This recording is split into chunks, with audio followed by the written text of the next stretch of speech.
program. The Foreign Policy Initiative furthers that Putin has moved rapidly to strengthen a partnership that enhances the respective Russian and Iranian efforts to weaken U.S. influence. In fact, Russia recently lifted its ban on sale of anti-aircraft missiles to Tehran to bolster Iran's regional aggression and help it defend the sites it would use to build a nuclear weapon. By making an aerial strike more difficult, these weapons would embolden Iran to project its power with relative impunity. Third, and most importantly, is ending international cooperation. Due to sanctions, Russia is refusing to cooperate with the West. Unfortunately, Joanna Brand from Global Research explains that Russian cooperation is severely needed to end international crises. In fact, John Marshall of Consortium News furthers that already U.S.-Russian cooperation on arms control has been imperiled. Pushed to the wall, Russia may decline to continue its essential cooperation with regards to resupplying corridors into Afghanistan, the Iran nuclear negotiations, and a political settlement in Syria, all of which rank far higher in any rationalist priorities than the fate of eastern Ukraine. For all these reasons, we strongly urge an end to battle. Let's see the last argument of cooperation.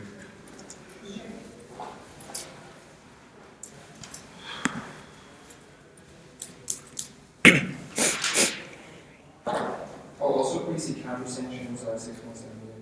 Yeah.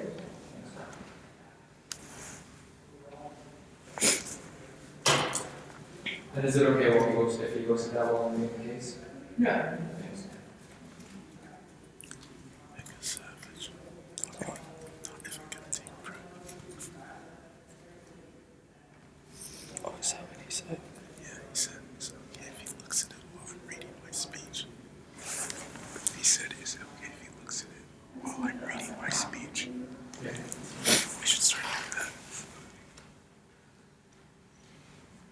You wanted that one? You wanted the last part and then conversations? Yes, please.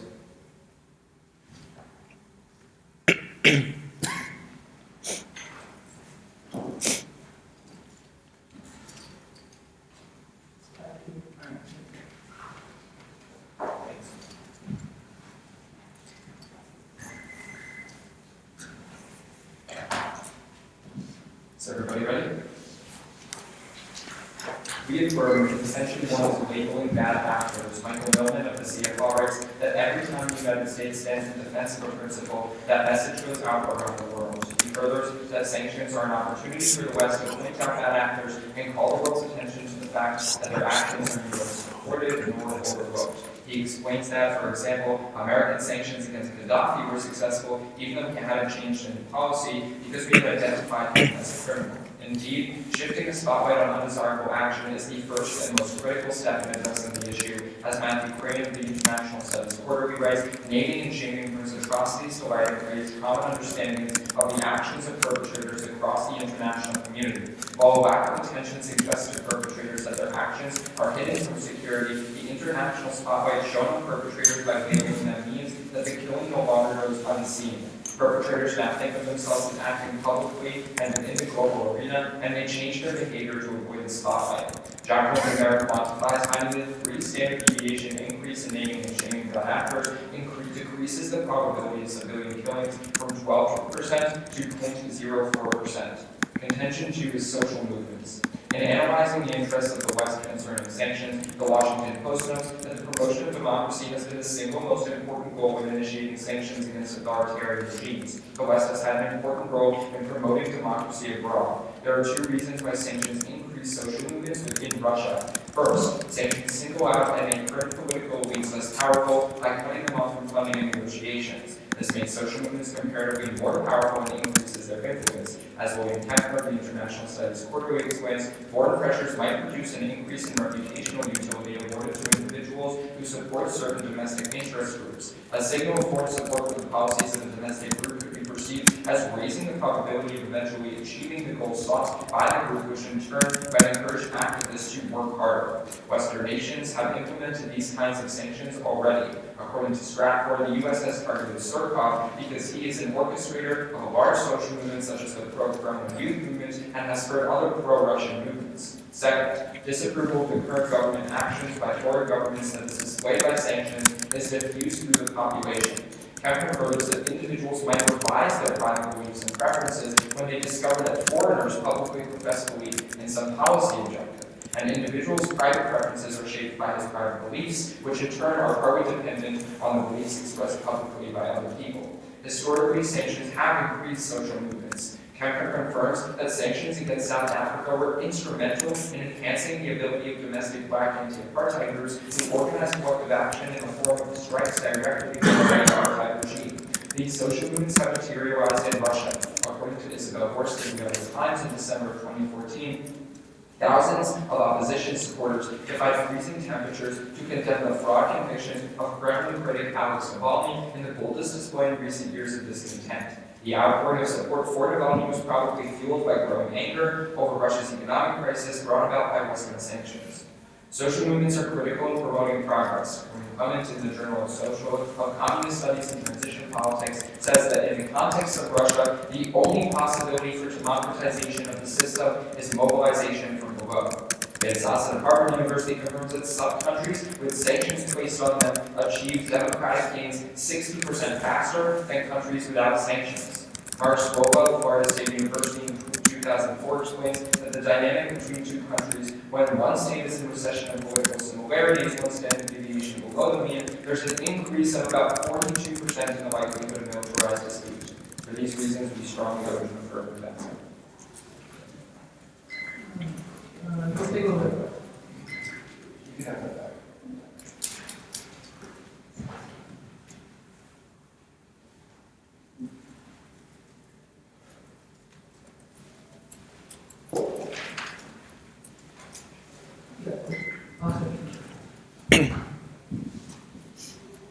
Awesome. Is it okay? When will Russia become a democracy? What's the probability of it actually happening? I can see to you that the probability is pretty low. What we say is that the necessary prerequisite to that possibility is social movements and remote. So how does sanctions begin social movements? Yeah, so we read you the 2 points. We say, first of all, sanctions single out and make current political elites less powerful by cutting them off from funding and negotiations. And second of all, disapproval of current government actions by foreign governments that opinion is diffused through the population. So if we show you that sanctions specifically increase the approval of the current government and like the elites are actually getting more power, then how is this important? So grassroots movements are never really like the majority of the population, right? Okay. They're usually like small sections of the population that rise up and gradually make change. So how will 10,000 people, because you're saying it's a small core of people, how will I they? don't know if it's 10,000. Oh, okay. So how will that small group of people like overthrow? Like at the end of the day, we show you 2 pieces of key evidence. 1, it's a prerequisite to any hope of democratization, and 2, countries with sanctions on them democratize 60% faster. Can I ask you a question?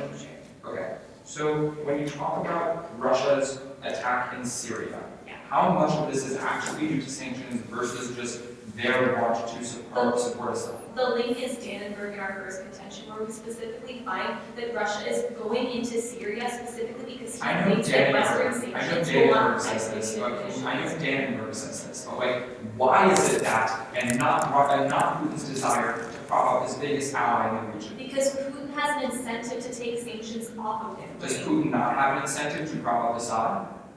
Sure. He doesn't, or he does?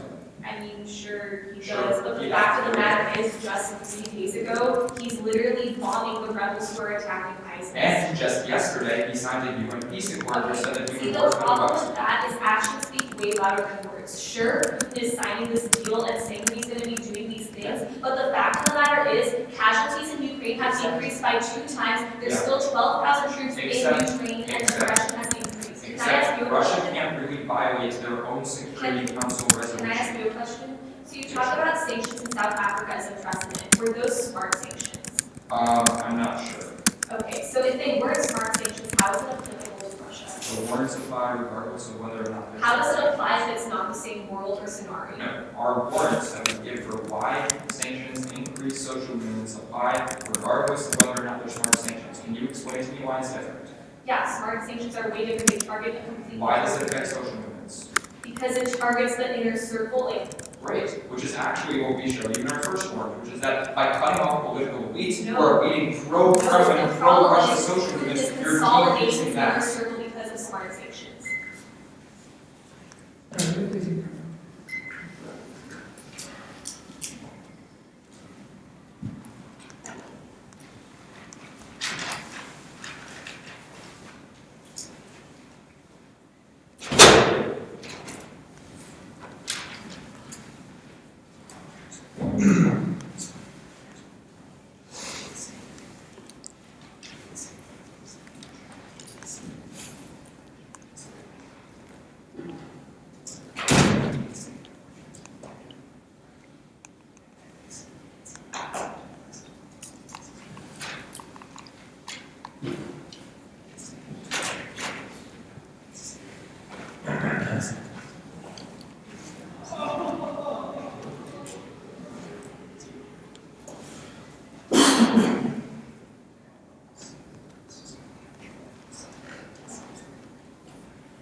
Can we actually see the case whenever you Sure. Can you just copy it? Oh, Yeah, a copy. Yeah.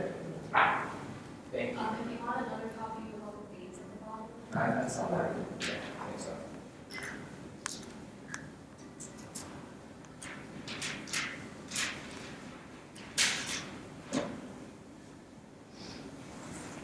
So it's 138, at least 20 reports, so 210 random.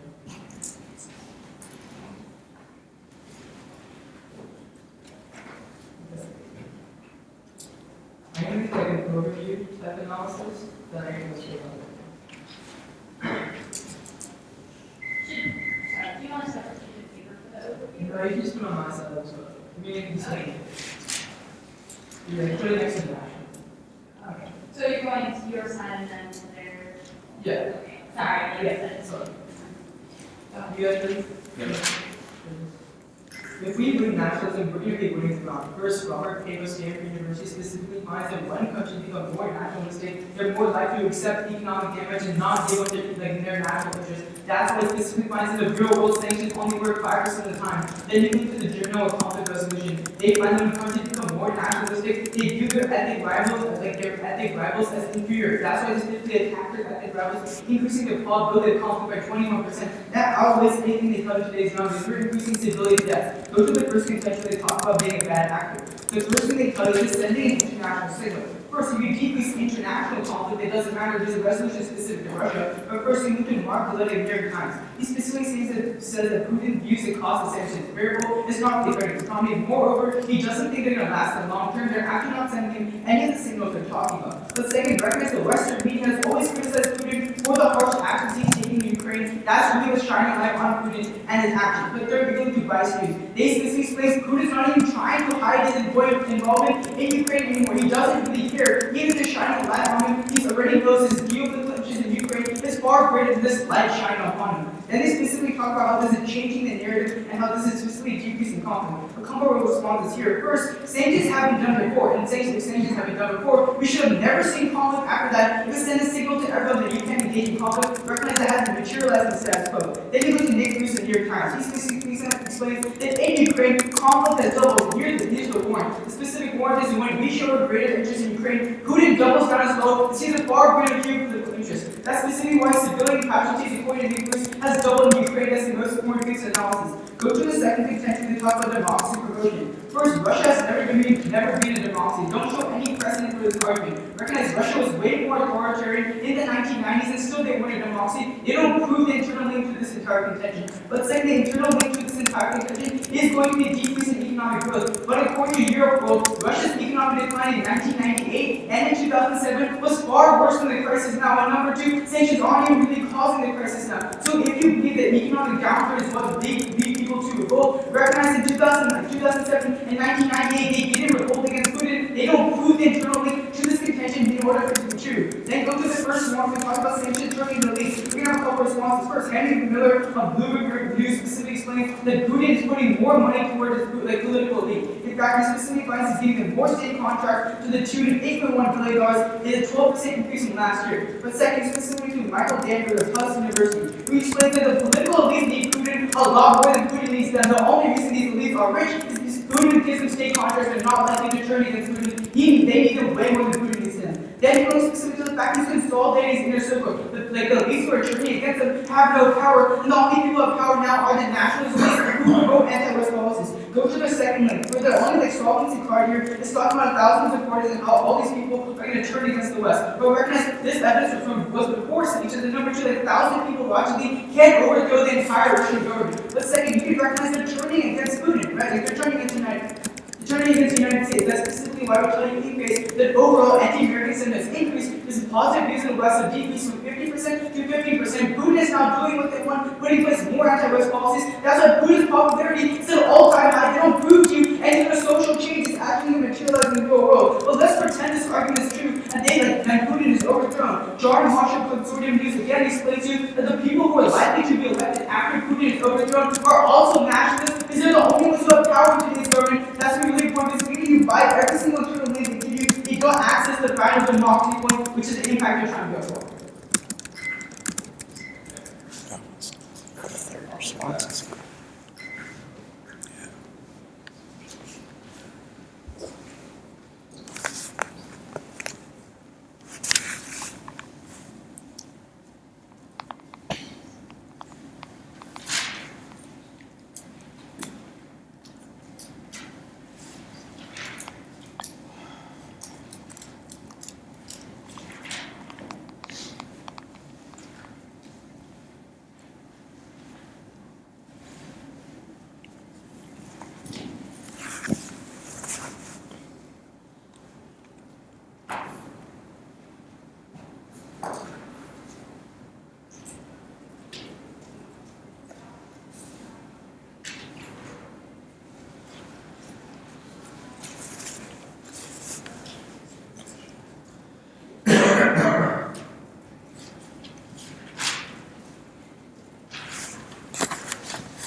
I'm going to respond to his overview and go down his case.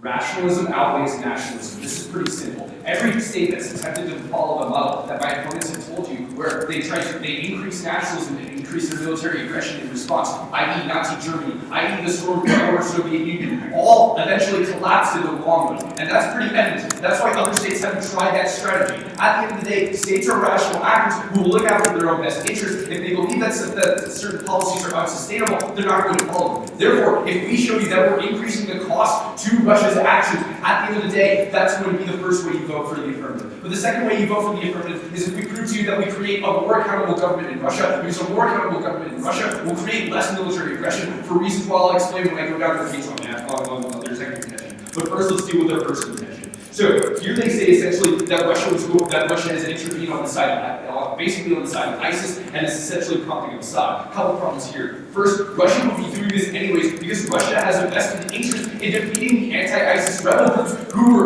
were fighting Assad because they pose a greater threat than ISIL does. They say this has only been happening for the past 3 days. That's not true. This has literally been going on for months. At the end of the day, they don't prove to you this is a unique impact of sanctions. In fact, the second reason you can link them is the other alternate causality, which is that Russia's only military base in the region is Russia's only military base outside of the former Soviet Union is in Syria. At the end of the day, they want to secure this base and get rid of the anti-ISIS members who are actually in control there. Finally, at the end of the day, we showed you that 3 days ago, Russia agreed to a new UN security resolution that agrees to unified political action. For Russia to degrade this own resolution would represent a degradation of its own soft power legitimacy. At the end of the day, Russia's going to toe the line here and work with the West. Let's go to their second contention, which is the bulk of their offense. First, they say essentially that Putin's policies are a reflection of the ideologies of his people. This is just inherently not true, and they're not actually looking at what's been happening recently. The Economist reports that as of 2 weeks ago, when Putin gave his latest presidential speech, anti-Russian rhetoric was literally nowhere in the speech. The reason why that is because he's been recognizing, and his people have been recognizing, that economic sanctions are having a terrible effect on their economy and are creating terrible conditions for the people. That's why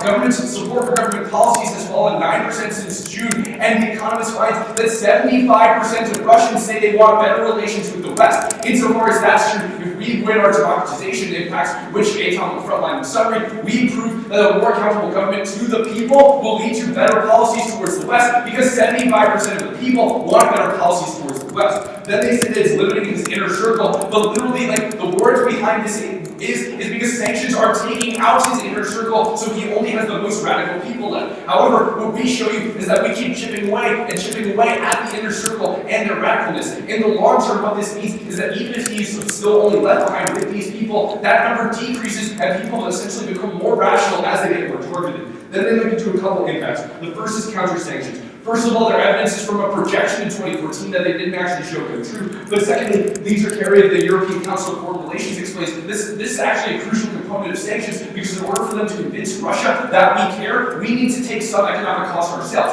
That convinces Russia that we create deterrence in the long term. That's why the University of Maryland finds that sanctions reduce the probability of future conflict by 8%. Then they tell you that weapons sales go up by Russia, but they don't show you that sanctions have created a new market for weapons sales, just that they've created a new seller. Insofar as that's true, they're just showing that there's an increase in selling, but that just means that other groups won't be selling as much because of the way that supply and demand works. They're not proving a net increase in arms in the region. Finally, they prove to you that there's going to be decreased cooperation, but the status quo is contradicting this. We show you essentially that Russia just signed a new UN deal, and Walker in the 2015 finds that Russia is literally on the brink of ceding back lands in Ukraine because they're finding the cost isn't worth it anymore. Okay, great.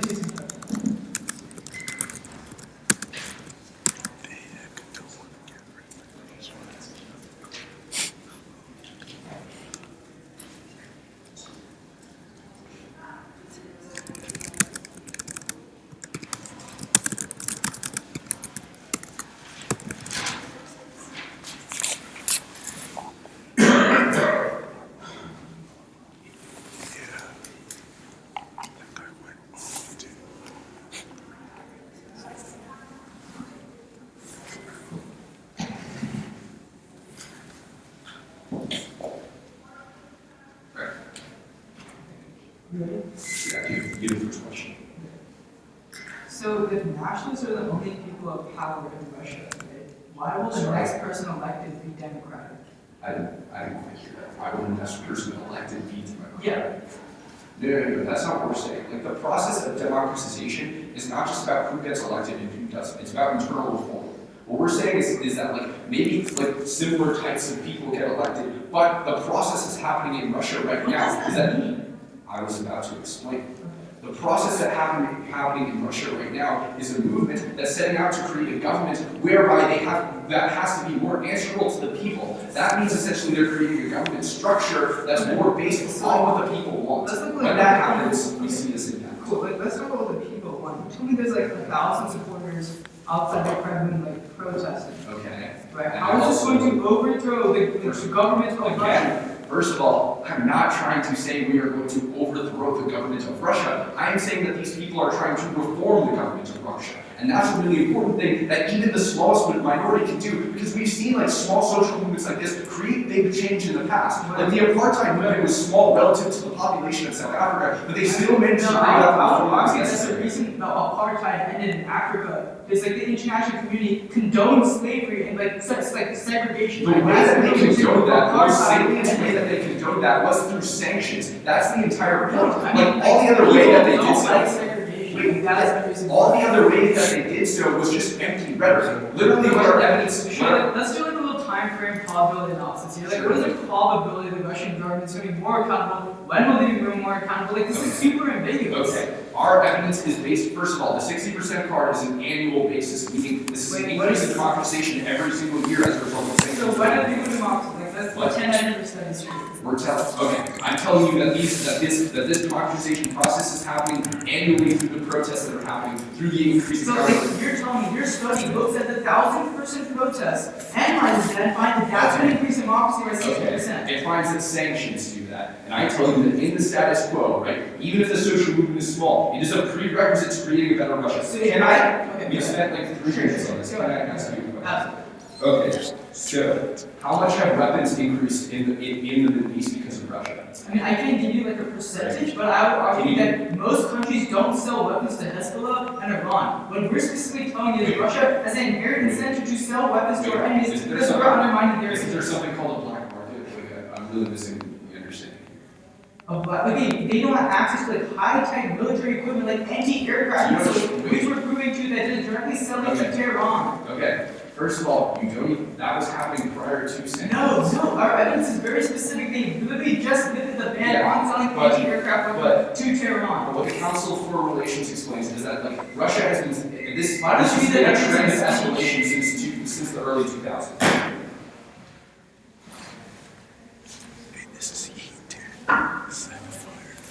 Okay, we're taking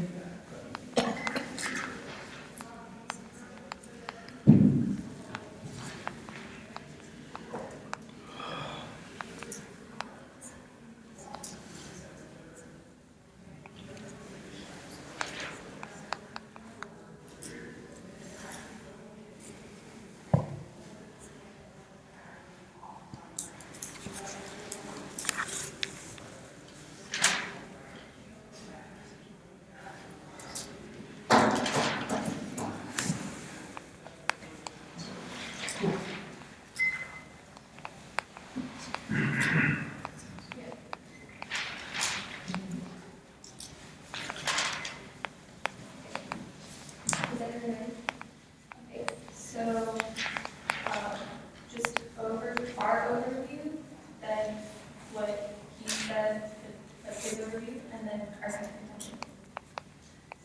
What he said to our overview. Oh, okay. So the first overview is going to be what Sergio says in rebuttal, specifically on hate. Recognize that when the country is actually nationalist, sanctions are only effective 5% of the time. This is really important because it specifically says their political objectives are only effective 5% of the time. That means democratization will only work 5% of the time. It's a low probability. Hold it to the burden of proving the time frame and when this will actually happen. That makes sense what Sergio also says about Jacobson, where specifically that nationalist countries are 21% more likely to engage in conflict. This is a direct harm to Western interests that were already negated in the resolution. Vote for us on that observation. Then they say that they have to prove that Russia is more accountable. Russia has never been accountable. In fact, the U.S. State Department found that Russia has always gone back on its deals. They haven't been accountable in the past. There's no reason to believe they will be in the future. Move on to our first contention. First, they say that the media is indigenous and anti-Western, and anti-Western in his speech. Recognize that overall the media is portraying anti-Westernism, and overall the approval ratings of the West have gone down from 50 to 15%. They say that 75% will want better policies. Recognize that we're looking at the overall people, and specifically Putin is literally saying not having anti-Westernism in his speech to appease the people, but what he's actually doing is going to become more nationalist. Move on to the second point. All they say is chipping away. They literally don't prove the time frame. The status quo is that Putin is shifting the oligarchs to become more nationalist. Their funding is increasing by 12%. It's going to be a more nationalist inner circle. Now that the words are there, look at Marshall. Marshall specifically finds in the long term a nationalist government will be put in place after if Putin actually gets taken out of power. They don't respond to Marshall. That's important because that's in the long term. Move on to the impacts. First on weapon sales. They say that we don't provide a market. They literally concede that Russia is literally selling to Iran even though they don't have a market. That in of itself is the market, selling it to Hezbollah and Iran, to our very own enemies who prove that they're the enemies in their past. We can't ever even trace the weapons that they're selling for. That in of itself is a harm. Then on to diplomacy. They say that they signed a new deal, but actions speak louder than words. Okay. Can I see the evidence about shifting approval ratings to the West? Yeah. Like the full reset. Yeah. Yeah.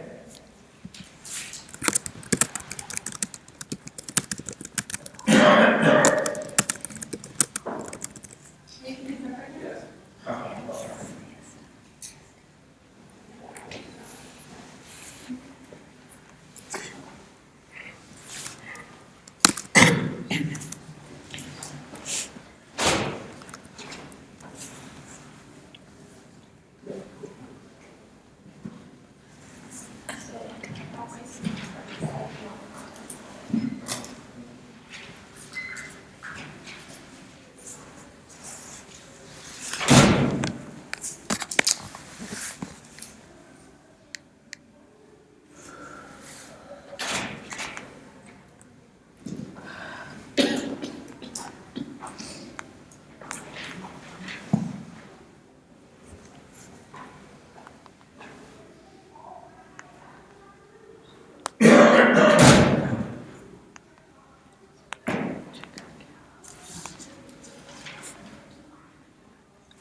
Do you still need to Actually.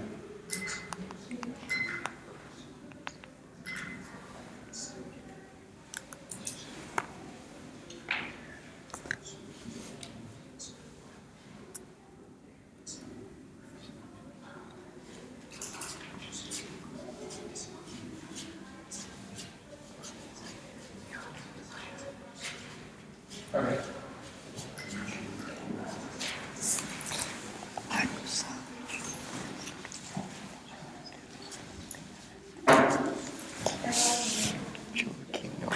Into like the 13 circles. Is everybody ready? Yeah, I'm starting with the framework, then I'm going to like the nationalism, which is nationalism. Then I'm going to what they talk about in their case, their nationalist offense, and then on our case, regulation of democracy. Okay. Is everybody ready?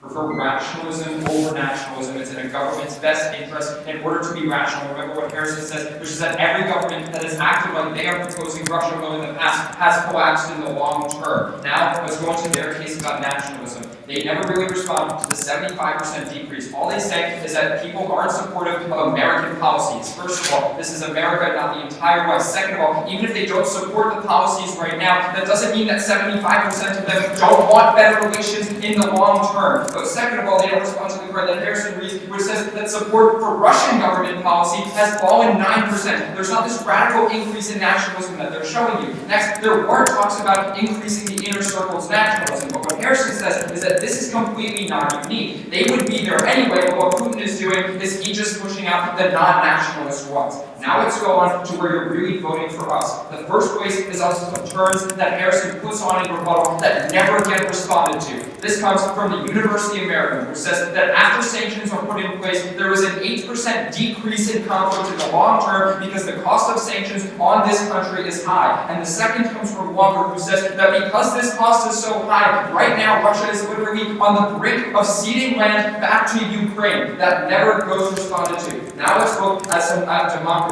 A lot of their responses talk about economic. The key thing that our journal is the economy. This is exactly not what it is. We show you that when sanctions are put in place in a country, this makes the groups in that country fight harder for what they want. It doesn't have to be a majority of the population. It just has to be a small grassroots movement. That's how real change occurs. It doesn't even have to be overthrowing Putin. It just says to be shifting the government structure to where people are more accountable, to where the government is more accountable for the people. That means a few things. First of all, grassroots mobilization is a prerequisite for democracy. And second of all, since so many people want better relations with the West, that means less aggression in the long term once the government is more accountable to the people.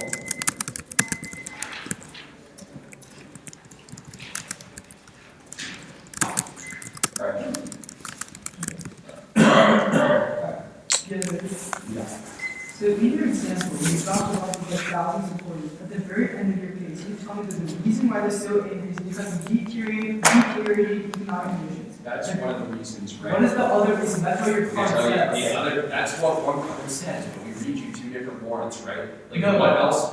This is No, I don't. your only real world impact of people actually revolting relies on Okay. economic But here's the thing, considerations. they wouldn't be revolting in the first, so like, here's the thing. So those economic considerations, right, wouldn't matter to them as much if the West wasn't sanctioning Russia. Because when, you're let me being like super explain.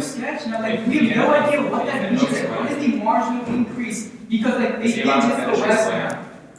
Can you finish? Sorry, go ahead. Okay.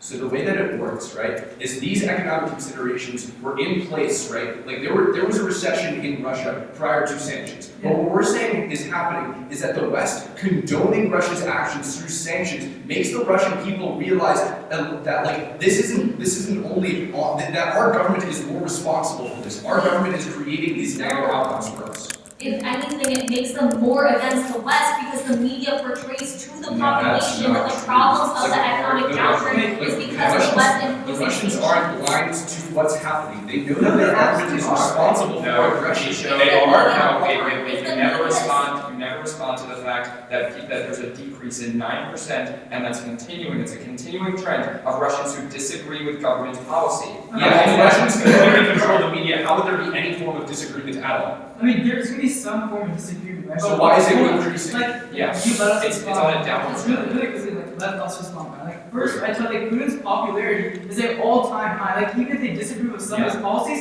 the next person they elect would So- like never elect someone else so because they still approve of him more Our than anyone else in the analysis, government. our analysis is a lot better than yours because yours only looks at Putin's policies, while ours looks at the government's policies as a whole. That's outside of just Putin. That talks about The government is more than just who the people elect. Like, if we create a more accountable government Okay, yeah, structure but where here's he's more the answerable to the people, You're- if he gets reelected, No, he has to This is comply. so important because it impacts are linking to our democratization. The 60% study you read me talks about a democratic government. You're not linking into your impacts. Yeah, we are. We're linking into a more dense. I don't think you understand the way democracy works. Like, it's not just about electing a person. It is also being about creating a structure where elected people are accountable to the people who elect them. It's about your, like, the Democracy way can be a things work. sliding scale.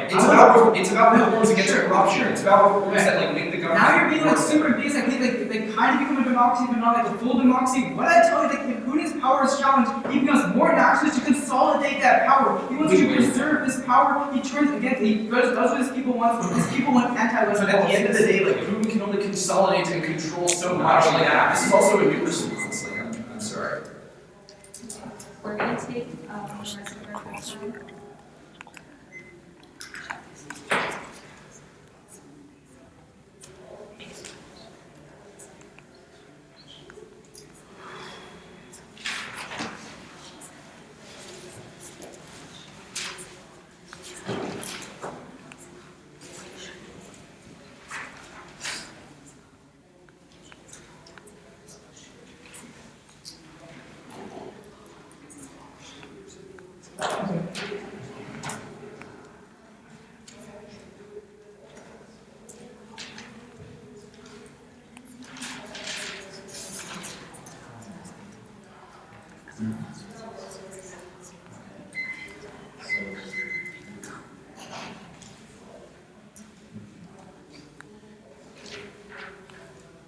Okay, like same thing, overview. But I'm actually like their contention on like democracy and stuff, and that gives my contention on like nationalism.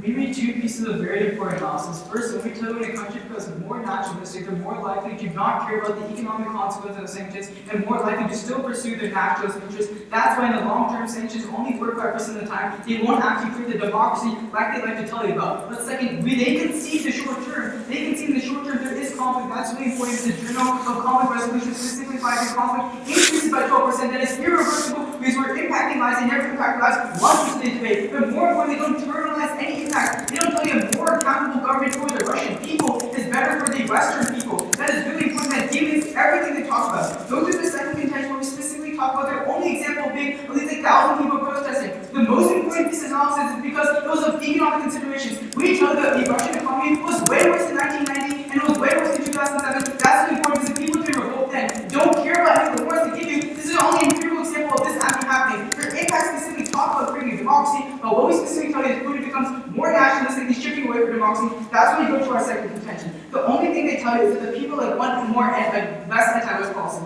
But we specifically tell you that overall positive views of the West have decreased from 50% to 15%. That means overall there are anti-West policies put in place. But even if you don't buy that warrant, you would look at the 75% study, they don't answer the second one, which is they consolidate power in their inner circle. They concede to this in crossfire. The only people who are in power now are nationalists. So even if they promote a democratic regime and they overthrow Putin, the next people when they come into power are more likely to also be nationalists. This prolongs the long term, which outlines any short-term analysis they can give you. This leads to one arms deal. They don't touch this summary, don't let them respond to ground focus. We're specifically exporting arms to armed groups such as Hezbollah and Iran. These arms are number one, untraceable, and number two, these groups have proved the intent and the capability to attack the United States that outweighs any long-term, accountability to the Russian people. Second, they're decreasing cooperation. Cooperation is a prerequisite to solving any international crisis. That's all we got left.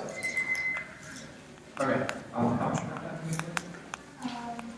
45 seconds.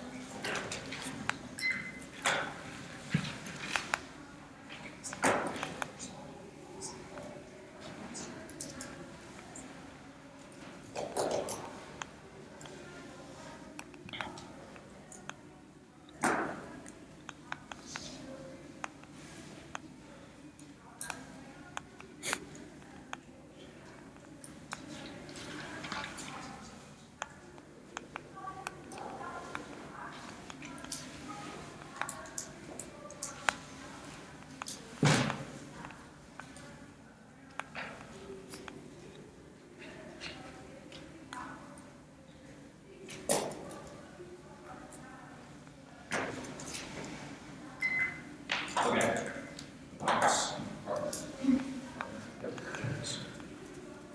Start off from your name. They never really respond to our response to why you weigh rationalism over nationalism. At the end of the day, states care more about self-preservation than they do about waving the flag. That's why every state that we've seen pursue this policy has at the end of the day collapsed, and why the majority of states don't go over-aggressive on nationalism because they know that that's not successful. That's why you can extend the Economist card who tells you specifically that Putin's anti-Western rhetoric has gone down, and essentially we're showing you that he cares more about self-preservation. At the end of the day, that if we show you that there's an increased cost of Russia, that leads to decreased aggression. Decreased aggression is the most salient form of the conflict with Western interest. That's where you go, girls. But the first place that you can go to is on their case on nationalism. A couple problems here. They don't respond to how Aton responds to their elites argument in summary. What he says essentially is that these elites, right, who are hyper-nationalists, were already in Putin's inner circle. All that they're proving is that the people who didn't agree with Putin are getting cut off. That means they don't show you that those people now have more influence. Those people were already agreeing with Putin. Putin's just getting rid of anybody who he already disagreed with. Literally, there's no increase or decrease in influence.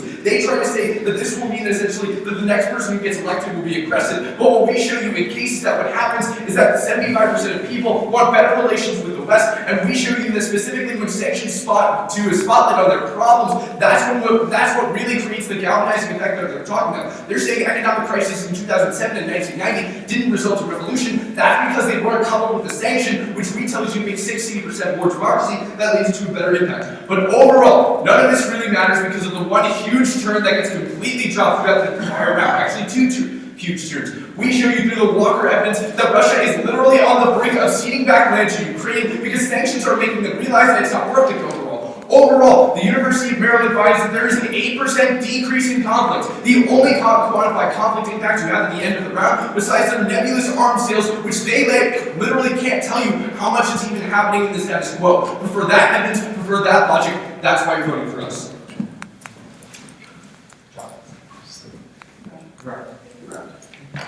Thank you.